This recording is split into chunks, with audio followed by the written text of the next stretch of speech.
A Filó Incubadora é um centro de promoção das artes cênicas, que já dividiu e ainda irá dividir a cena com muitas parcerias culturais. É uma empresa familiar que promove o desenvolvimento e o aprendizado de seus membros, tanto técnico quanto artístico, repassando saberes adquiridos pela experiência e pelo estudo. Nossa premissa é não permanecer estático, é pulsar as nossas ações culturais, criando efervescência cultural em locais periféricos e gerando mercado para os agentes da cultura. Nesse vídeo encontramos nossos pares e comungamos os nossos interesses artísticos. Os entrevistados correspondem apenas a uma parcela dos representantes deste setor nas artes, um recorte num coletivo cultural mais amplo e atuante.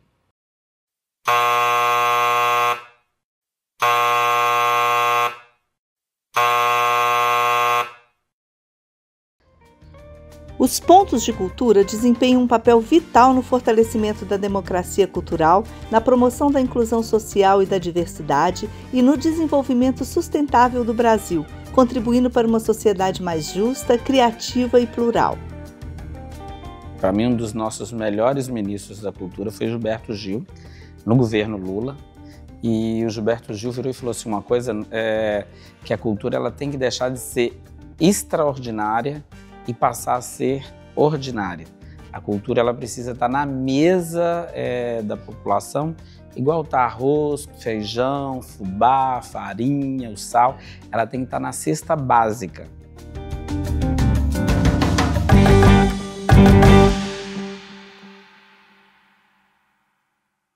Quando o Gilberto Gil fala isso, ele fala isso no contexto da criação da Política Nacional de Cultura Viva, que é a política que traz os pontos de cultura.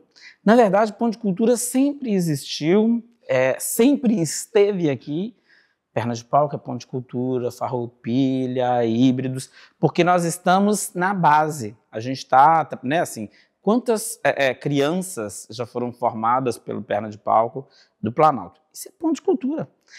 Olha isso tudo que o Híbridos fez aqui nesse lugar. Isso é ponto de cultura.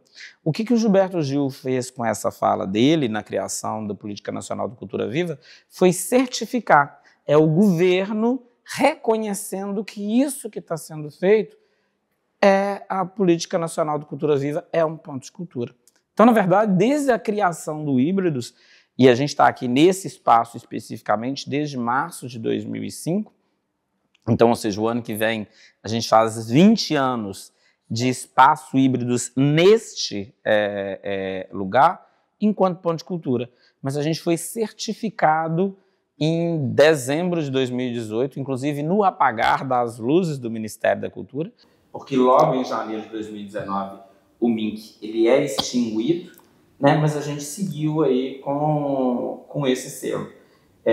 Essa certificação ela faz com que a gente tenha a possibilidade, né, de celebrar mecanismos de fomento com o governo, porque o governo reconhece que as ações que são realizadas aqui, elas têm esse selo de ponto de cultura. Já era algo que a gente já fazia há muito tempo, não mudou nada na nossa vida do ponto de vista daquilo que a gente fazia. Da prática. Da prática.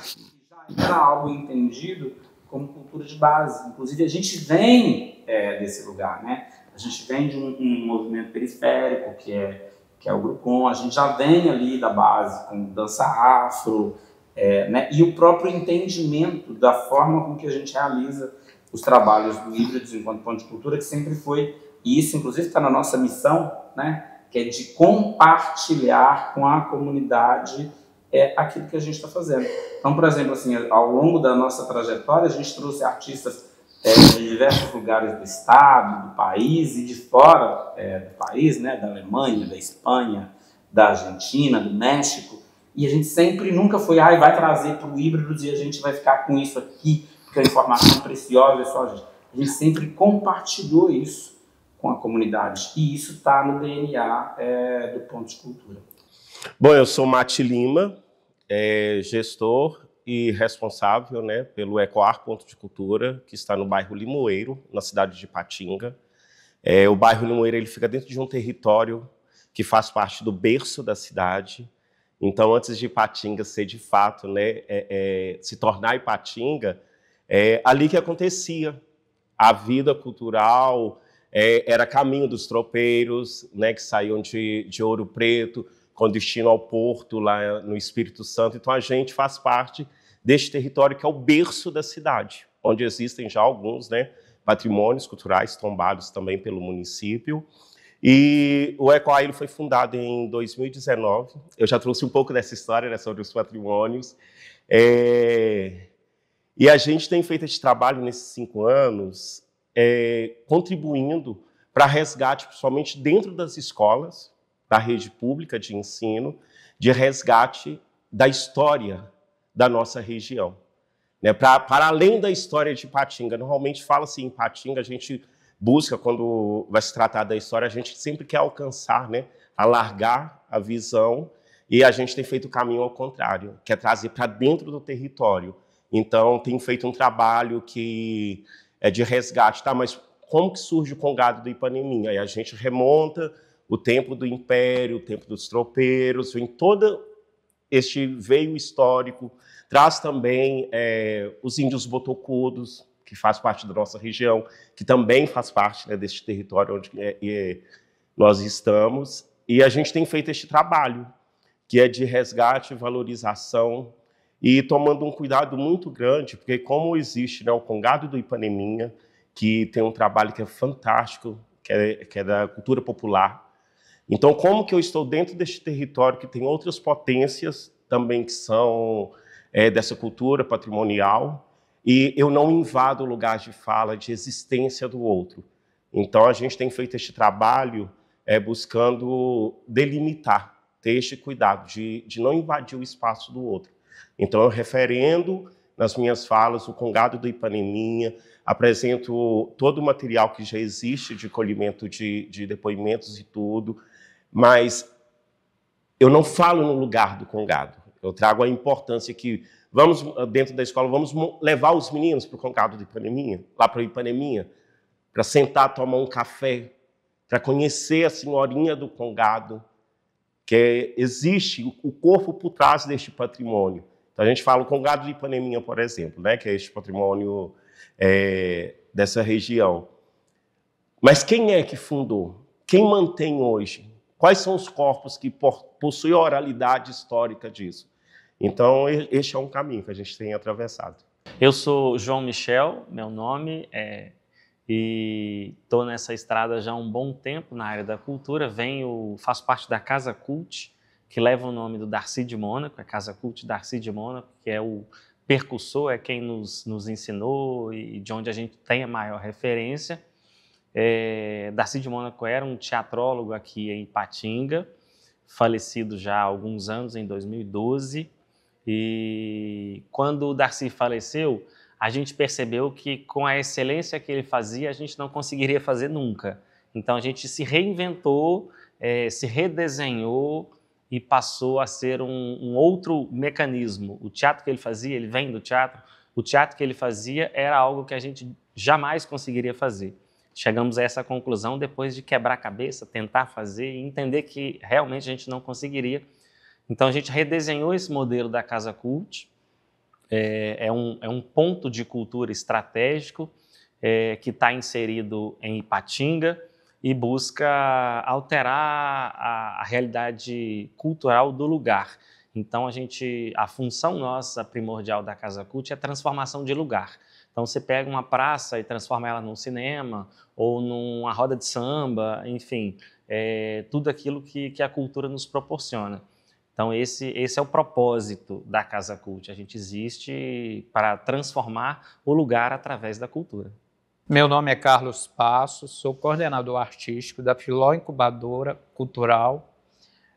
Somos um núcleo familiar focado em produção cultural, produção de eventos, realização de oficinas e também consultoria cultural no sentido de elaboração de projetos e prestação de contas dos editais de cultura que tem no país e internacional. Nós fomos criados em 2017 com essa ideia de incubadora, que na época ainda estava sendo pouco discutido no Brasil. Então a referência mais próxima que nós tivemos é de uma incubadora no Rio, capital, que trabalhava mais na área do segmento empresarial. Cultural, a gente ainda não tinha visto nenhuma aqui no país. Só que a gente não queria trabalhar só, vamos montar espetáculos, apresentar, circular. A gente queria ir além de aulas, montagens de espetáculos, fazer eventos. A gente queria ingressar nessa área também de consultoria cultural, no sentido de elaboração de projetos e prestação de contas. Então, a gente foca muito nesse agente cultural que nunca enviou um projeto para edital nenhum. Ele tem a ideia dele, mas não sabe desenvolver. Então, a gente primeiro ajuda ele a criar e desenvolver essa ideia e depois elabora o projeto dele, a planilha orçamentária, ajuda a organizar os documentos que pedem e faz a descrição dos projetos deles. Quando começamos em 2020, era somente com agentes culturais aqui da região do Vale do Aço. Na Lei Paulo Gustavo, nós ampliamos para outras cidades de Minas, Rio, São Paulo também. Ficamos nesses 3 estados. E agora, para a LAB, PNAB, deste ano, nós já temos encomendas de consultoria, de elaboração e prestação de contas que vão além dos 3 estados. Então, tem da Bahia, Rio Grande do Sul, Amazonas, está mais diversificado. E aí a gente está com um público realmente muito iniciante que vai mandar a primeira vez. Então, é um indígena que é artesão, quilombolas, trupes circenses de lona, circo de lona, muitos, agora nesse sentido, congadeiros. Então, são pessoas assim que têm dificuldade até de usar um celular, para tirar foto de um documento. Então, eles não conseguem ainda lidar, ler um edital de quase 20 páginas, super burocrático, e depois escrever respondendo milhões de perguntas. Então, nós fazemos todo esse serviço de assessoramento, e é algo que a gente, desde que iniciou em 2020, está dando muito certo. Nós não temos, infelizmente, uma sede física, mas sim um escritório no Caravelas. Estamos trabalhando para que no ano que vem tenhamos um espaço cultural que possa abrigar ensaios do grupo, ensaios, apresentações também neste espaço, mas é um projeto que está na gaveta, projeto futuro para o ano que vem. E aí, neste ano, a Filó está focando muito nos projetos. A gente está com 5 projetos na Lei Paulo Gustavo, que são as gravações de vídeo, de dança, teatro, circo, música e pontos de cultura. E também temos 6 projetos pela Fundação Renova, que é o Caravana da Filó, que vai acontecer em 6 municípios daqui do Vale do Aço. Temos também 2 projetos, que é o Caravana da Filó, pela Lei Paulo Gustavo, que vai acontecer oficinas e apresentações em Patinga e Santana do Paraíso. Então, para esse ano de 2024, temos esses projetos e já realizamos o Caravana da Filó na África, na ilha de São Tomé, e agora este mês, de agosto e setembro, o Mercado Livre na Dança, 7ª edição, que vai trazer grupos de dança do Brasil, Argentina e Equador para apresentar aqui em Patinga. Bom, sou Claudinei, ator, diretor e produtor aqui da cidade de Patinga. O nosso Ponto de Cultura é o Grupo Teatral Boca de Sena, Ponto de Cultura, que foi certificado em 2017. O que a gente tem feito com a questão do patrimônio cultural, aqui, material e imaterial na cidade, na nossa região, é que a gente mantém, junto com os Minas, uma iniciativa que é o Pedra Mole Estação das Artes, que trata de uma visita guiada na primeira estação ferroviária, aqui da cidade, que a partir dela eu acho que se estabeleceu a região.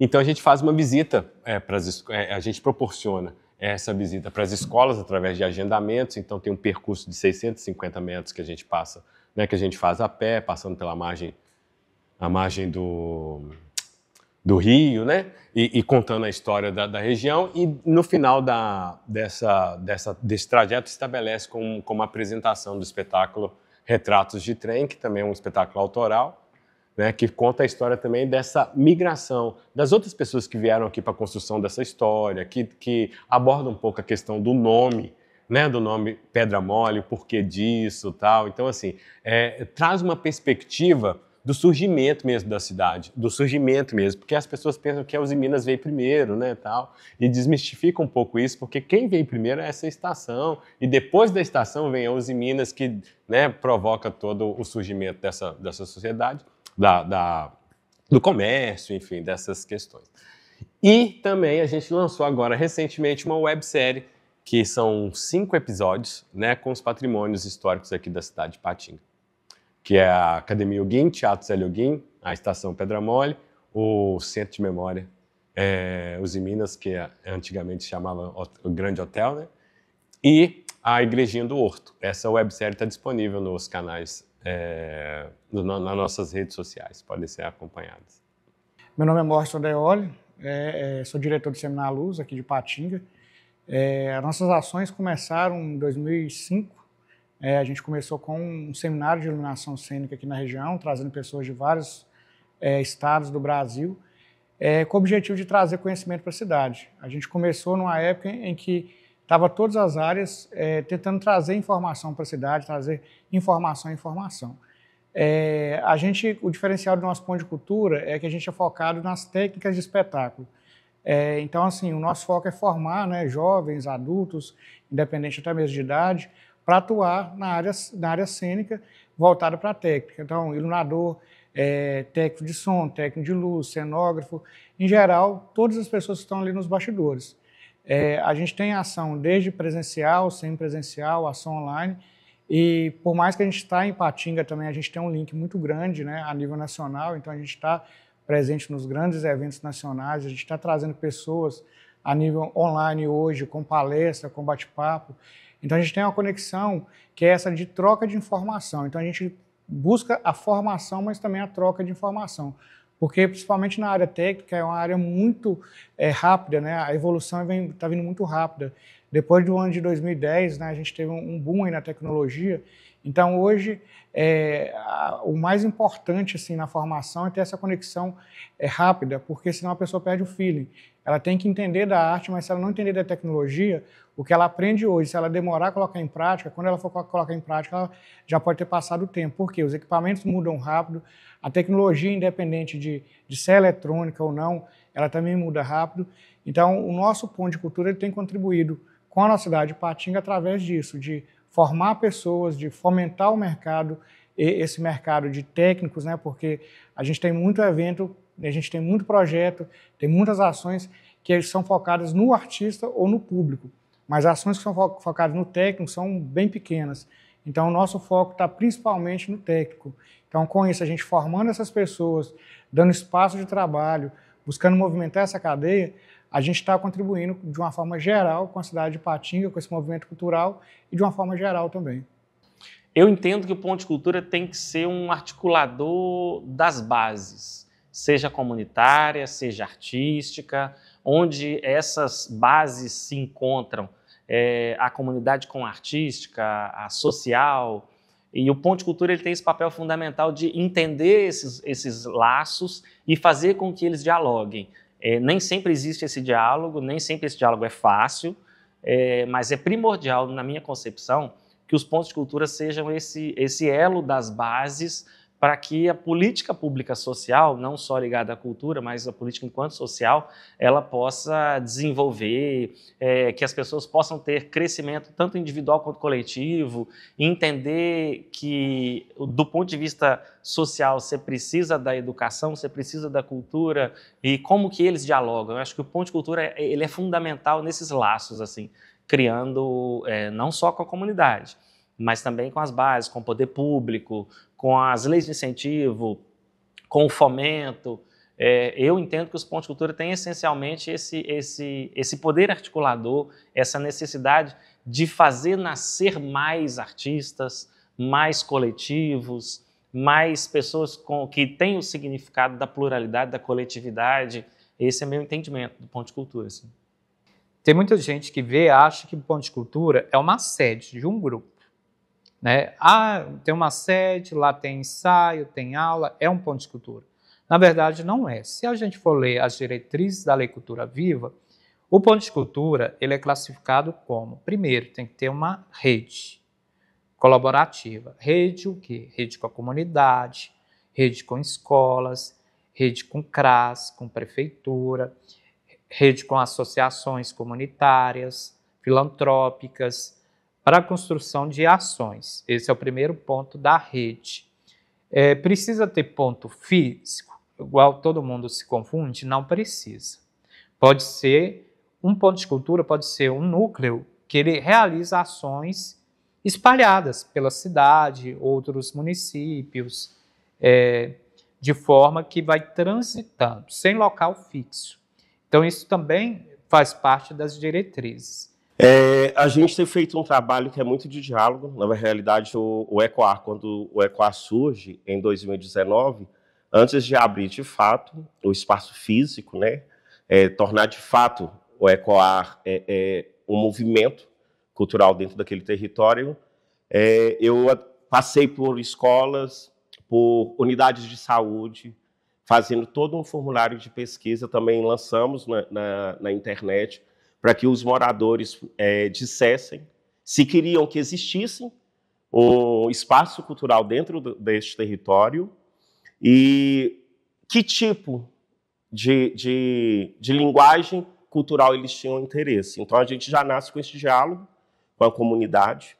Ele fala, para além dessas ações artísticas que a gente sempre fez de forma compartilhada, né, todas as ações, com até a formação de público que a gente vem trabalhando em todo esse tempo de nossa existência, a gente também tem várias outras ações que aconteceram aqui, que são de empoderamento feminino, que são discussões dentro da área da saúde.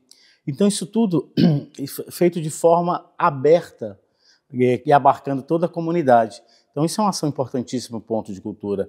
A gente está num local que é um local no centro da cidade, hoje totalmente ermo, né? Ele funciona muito bem em horário comercial, mas a gente sempre tentou trazer toda a nossa ação, a nossa comunicação sempre foi feita para atingir essas pessoas que não residem aqui próximo ao nosso espaço e que viessem aqui, que vêm e que frequentam em todas essas ações que vão para além das ações artísticas, de apresentações e tal, de leituras que a gente vem fazendo, e todas de forma muito aberta, né? E a comunicação disso sempre foi muito ampla, né? A gente sempre tentou fazer com toda a divulgação que fosse mesmo, que chegasse às pessoas, de repente não tem um entendimento, né, daquilo, não tem a vivência, né, dessa coisa da questão artística, mas tudo é muito pensado para que faça essa comunicação mais popular, mais abrangente mesmo. A gente tem uma diretoria nova que tá muito inquieta, sabe? Com o pensar, com o fazer, com a cultura da região mesmo, assim. Então, a gente busca muita parceria. Então, todos os nossos projetos, eles são extremamente coletivos mesmo, assim. Onde a gente tenta, quando não é uma abertura de um edital, quando não é uma seleção, sabe? A gente abre para... E eu acho que vai além da região, assim, porque a gente gosta muito de mesclar também outros artistas de outros centros com pessoas daqui. Na pandemia mesmo, a gente fez isso muito, assim. O nosso festival, nossa terceira edição do festival, o FTI, Festival Nacional de Teatro de Patinga, foi online. E a gente teve a oportunidade de mesclar, né, espetáculos daqui com espetáculos do Rio, Paraíba, São Paulo, tal. Então, e todos depois do espetáculo tiveram bate-papos com alguns representantes do grupo, tal, que possibilita essa questão da troca, né? Trazer o Márcio Abreu também no Oficinas Culturais, mostra cenas curtas também, que eu acho que é isso que foi o grande pulo do gato, assim, do projeto, que foi que foi selecionar pessoas aqui da região que já se conheciam, mas nunca tinham tido esse estreitamento de trabalhar junto, ainda mais assim, um na função de direção, outro na função do ator, né, sendo coordenada por um cara que a gente sabe que é hoje uma grande referência da performance e do teatro, né, da arte, enfim, que é o Márcio Abreu. Então, assim, as ações efetivas no ponto, né, essa convivência no ponto, é de maneira, assim, a gente ainda caminha bem timidamente, assim, mas a possibilidade da troca dentro das nossas ações, dentro daquilo que a gente se propõe, aí eu acho que a gente cumpre um papel de estreitamento dessas relações. Bom, através das ações que a gente desenvolve, é que a gente busca parceiros. A gente tem desenvolvido o plano de nossas ações, do que a gente quer desenvolver, e a partir daquilo a gente busca os parceiros essenciais para o desenvolvimento daquilo. Exemplo, a gente nós fizemos recentemente, espalhamos 12 bibliotecas pela cidade, que são biblioteca ambulante, que a gente chama, né? Mas eram bibliotecas fixas, umas casinhas, tipo casinha de passarinho que a gente fala, mas que a gente alimentava com livros. Isso foi um fluxo muito interessante, porque a própria comunidade depois procurou queria doar livro, para que a gente colocasse os livros para as pessoas lerem. Então, através das ações, a gente vai sempre buscando parceiros para desenvolver aquilo que a gente faz, essencialmente ligado à cultura, para a comunidade. O Seminaluz tem uma coisa que a gente trabalha muito em rede, a gente tem, né, grupos de WhatsApp, de estar primeiramente ligado com as pessoas que estão fazendo na cidade. Então, assim, os iluminadores, técnico de luz, técnico de som. Então, a primeira coisa, a gente precisa estar ligado, independente de ter um evento, de ter alguma atividade, a primeira coisa é a troca de informação. Então, a gente está sempre trocando informação. Eu consegui um software novo. É a questão de como, né, se disponibilizar isso para outra pessoa. Eu assisti um espetáculo, assisti um show assim. Eu estou produzindo um projeto novo de luz. Então, o nosso primeiro trabalho é estar ligado com esses agentes e estar trocando essas informações, porque você acaba criando ali um maior conhecimento mútuo, né, que não fica preso, porque há um tempo atrás a pessoa que tinha informação, ela segurava e tentava não passar. Então, a nossa primeira coisa que a gente faz é tentar dividir a informação. Então, muitas vezes até comprar um software novo e vai ali, faz uma vaquinha entre todo mundo e esse software serve para todo mundo. Isso é uma das primeiras coisas que a gente faz. E depois de criar oportunidades. Então, assim, sempre que tem uma oportunidade, vai ter um show tal, tem uma possibilidade de alguém operar a luz. Então, quem está disponível para operar a luz? Tem uma oportunidade para alguém operar som, quem está disponível? Então, a gente vai trabalhando nessa rede colaborativa de criar oportunidades para as outras pessoas. Vai ter uma oficina tal, quem pode dar oficina? Criar esses momentos de oportunidade, até mesmo de instigação. Agora vai ter oficina do Seminaluz. Fulano, você pode dar a sua oficina? É a oportunidade de você fazer. E muitas vezes tem uma resistência de início, eu não sei fazer. A gente tem, claro, um exemplo do Otaviano, que lá atrás, quando o Seminaluz deu oportunidade para o Otaviano fazer um trabalho, e hoje ele é um dos maiores professores da nossa cidade, e se não se diga até de Minas Gerais, assim, que veio também dessa instigação de, faz uma oficina, dá uma oficina, eu não sei fazer, não. Vamos trabalhar junto, como que pode ser feito? Então, a gente está sempre buscando pegar essas pessoas que têm um potencial, que às vezes ele nem sabe o potencial que ele tem, que às vezes a pessoa, assim, ela está ali e sabe ensinar para você, mas ela não sabe ensinar para 10, 20 pessoas. Então, o que a gente precisa fazer? Pegar essa pessoa e trabalhar com ela. Primeira coisa é incentivar, não, você consegue, é uma oportunidade de trabalho para você, porque também, através disso, você vai dar uma oficina hoje, vai te gerar uma renda, daqui a pouco você vai dar 10 oficinas, é a oportunidade de você melhorar o seu currículo. Então, se você hoje é só iluminador, você começou a dar oficina, você passa a ser um oficineiro, um palestrante. Então, a gente trabalha muito também nessa questão de incentivar a pessoa para que ela deixe de ser só aquilo que ela está fazendo hoje, mas que ela consiga multiplicar a informação que ela tem. Porque se ele já está sendo bom, ensinando um amigo, outro amigo, imagina ele ensinando uma turma de 20. Então, esse é um dos trabalhos mais fortes que a gente tem hoje também. Temos um desafio que é grande. Hoje a gente, quando o Ecoar surge em 2019, era para ter um espaço cultural dentro daquele território. E aí a gente vai amadurecendo, lendo o território, compreendendo quem nós somos, como comunicar com aquela comunidade, né, com aquele território que é composto por 9 bairros. E aí dentro De um bairro só, por exemplo, a gente tem 40 igrejas neopentecostais. E aí como que você dialoga? Como produzir cultura e pensamento dentro deste território com este outro grupo que pensa a sociedade a partir da questão do apagamento? Então, tem esses desafios também. Então, hoje eu compreendo muito, quando eu olho para o nosso território, onde o ECOAR, né, atua, eu penso muito numa inversão. Antes eu olhava querendo fazer parte dessa cultura de Ipatinga, de uma forma mais ampla. É importante, sim, eu quero estar em todos os lugares, para além de Ipatinga. Mas eu tenho que entender primeiro onde eu estou, como que eu me comunico. O que eu levo para a rua, o que eu firmo uma parceria com outras instituições, como que eu vou construir relações que vão diminuir o impacto daquele que ataca o ofício cultural dentro do território. Então, eu acho que também isso é muito importante. Hoje a gente tem pensado muito a partir da aldeia. O conceito é isso mesmo, né, do africano. Se você quer conquistar o mundo, pinte antes a sua aldeia. E é o que a gente tem feito. A gente se transformou em Ponte Cultura, né? A gente virou Ponte Cultura em 2020 ou 2022, eu não lembro exatamente, partindo do pressuposto de transformação da comunidade. Então, a gente entende que a cultura tem um poder transformador e se a gente quer transformar socialmente as pessoas, enquanto sociedade, só existem duas ferramentas, uma é educação e outra é cultura.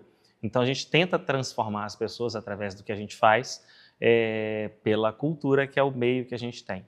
A gente, nas nossas ações, que são inúmeras, desde festa junina à gastronomia, a gente busca a inserção de várias pessoas no meio. É um ambiente aberto, a gente chama de ambiente aberto à diversidade, à pluralidade, a tudo que a cultura tem no seu âmbito mais diverso, né, vamos dizer assim, porque a cultura ela é diversa, o que é cultura enquanto essência é a mesma, mas ela pode variar nos entendimentos de diversas pessoas, e a gente tenta transformar isso tudo numa pluralidade, num contexto único. A gente pode analisar pelo lado do mercado cultural, né? Nós contabilizamos, na Lei Paulo Gustavo, nós conseguimos captar para os agentes culturais aqui do Vale do Aço quase 3 milhões. 3 milhões não é 3 milhões para os agentes culturais que foram proponentes do projeto, é 3 milhões para o mercado cultural local. Aí a gente está falando da gráfica, do hotel, do restaurante, do transporte, da mão de obra, técnica, do artista, né, dos outros artistas contratados. Então, gera uma potência muito grande de economia local. Isso gera impostos, alimenta a receita da prefeitura, dos municípios. Então, é uma rede de financiamento que é muito positiva. Culturalmente, é a diversidade cultural, porque a gente vai começar a ver dezenas de projetos de dança, circo, música, artes visuais, exposição, lançamento de livro, lançamento de CDs, vídeos, né? Então, a gente vê a cara dos artistas, né? Hoje, a Filó está deparando com vários artistas de Ipatinga que eu nunca vi na minha vida, né? E eu falo assim, eu tenho 24 anos de estrada, e é a primeira vez que eu estou vendo esses artistas. E não é artista que está começando agora, é artista que está aí 30, 40 anos. Eu falo assim, nossa, onde é que você estava esse tempo inteiro? Né? Então, tem esse lado também positivo de gerar cultura, mais cultura, né? Mostrar a cara desses artistas que estavam escondidos por aí. A gente está fortalecendo não só a questão da identidade cultural, mas como o mercado cultural como um todo, porque a gente fortalece a partir do momento, por exemplo, que a gente tem uma ação, né, que foi até na época Otaviano, que foi lá na Escola de Iniciação Teatral e promoveu uma formação com os alunos, que eles puderam criar as esquetes deles, e junto com a iluminação ali, junto com todo um trabalho profissional, para apresentar um trabalho, por mais que fosse pequeno, um trabalho profissional, dá oportunidade para o aluno da escola, né, de iniciação teatral entender o que é luz, Entender todo esse processo de criação, isso é muito forte para a gente, porque a gente está fazendo com que, né, a nossa região, a nossa cidade, ela tenha algo mais, algo que outras cidades não têm, que é um ponto de cultura, que é um projeto, que é um movimento focado na questão técnica. Então isso faz com que Ipatinga tenha mais diversidade cada vez mais. Então a gente tem de tudo. Hoje eu posso falar que Ipatinga tem de tudo, porque tem pessoas que atuam em várias áreas e atuam focados. E não só pessoas multidisciplinares que um faz de tudo, mas pessoas específicas que conseguem focar, que é o nosso caso, focado na técnica. Eu acho que antigamente a gente trabalhava muito mais como ponto de cultura do que hoje, porque os projetos de manutenção faziam grande diferença, né? Porque você mantinha o seu espaço aberto, né? Então você tinha ali que desenvolver uma programação anual no seu espaço. Então, assim, ensaios abertos, né? Além da programação, a escola estava muito mais ativa, né? Então a escola estava muito mais ativa nessa interlocução junto com o espaço, tal. Mas você tinha ali um projeto de manutenção que possibilitava tudo isso. Hoje você já não tem, né? Hoje a gente não tem esse lugar dos projetos de manutenção. Então, assim, as ações são pontuais mesmo. Então, por isso que eu falo que antes a gente era muito mais ponto de cultura do que hoje, porque realmente a comunidade tinha acesso, a gente providenciava ônibus para levar as pessoas, né, para levarem as pessoas para estar lá indo no seu espaço, para conhecer, para desenvolver uma oficina, para participar efetivamente, né? Hoje em dia é um pouco mais complicado, mas com esses mecanismos, né, que estão surgindo aí, acho que isso pode voltar a acontecer. A esperança, né? Tem esperança. É importante para continuar com o mercado, os artistas continuarem sendo artistas, os artistas puderem ter como única função de trabalho. A maioria, se a gente olhar aqui, tem um segundo trabalho além da arte, o mercado cultural, porque aí a gente passa a ser reconhecido, principalmente pelos entes públicos, como uma área de prioridade para financiamento, porque a gente está gerando economia. Cada R$1 incentivado em projeto cultural, a gente gera para o mercado R$13 de economia. Então, ou seja, 13 vezes mais do que está sendo dado nos projetos culturais. Vivendo um momento nunca visto antes no Brasil, no que diz respeito, né, ao fomento e ao investimento de recursos financeiros para as artes e para a cultura e, sobretudo, para a política nacional do Cultura Viva, né, que é a questão dos pontos. A gente teve lá na pandemia, né, esse recurso emergencial que foi a LAB, né, a Lei Aldir Blanc, que trouxe para Minas, sobretudo, um recurso, um aporte considerável para os pontos de cultura e pela primeira vez com um fator chamado credenciamento, que eu acho que está muito alinhado com a Cultura Viva, ou seja, o espaço híbrido dos pontos de cultura não compete com a Filó Incubadora Ponto de Cultura. Se ambos estão lá na plataforma Cultura Viva, certificado pelo MINC, ambos teve acesso ao mesmo recurso, do mesmo valor. Não tenha a concorrência. Se você está credenciado, você vai ganhar. E isso é bacana demais, né? Então, e inclusive tem uma expectativa que chegar em 2027, essa lei possa ser prorrogada e que ela fique como uma política de Estado e não uma política de governo. Então, assim, eu estou muito feliz e eu estou com uma expectativa muito grande que eu acho que os próximos 5 anos vão ser 5 anos muito bons para as artes, para a cultura e para os fazedores e fazedoras de cultura do nosso país e, em especial, para aqueles que dos pontos e pontões de cultura. Eu acho que pela primeira vez, desde que eu atuo, e o ano que vem faz 30 anos que eu estou atuando como cultura, né, como um trabalhador da cultura, eu acho que a gente tem muitas possibilidades aí de continuar trabalhando, de continuar gerando emprego e renda e de viver de forma digna e dignificante e levar a cultura para a nossa comunidade.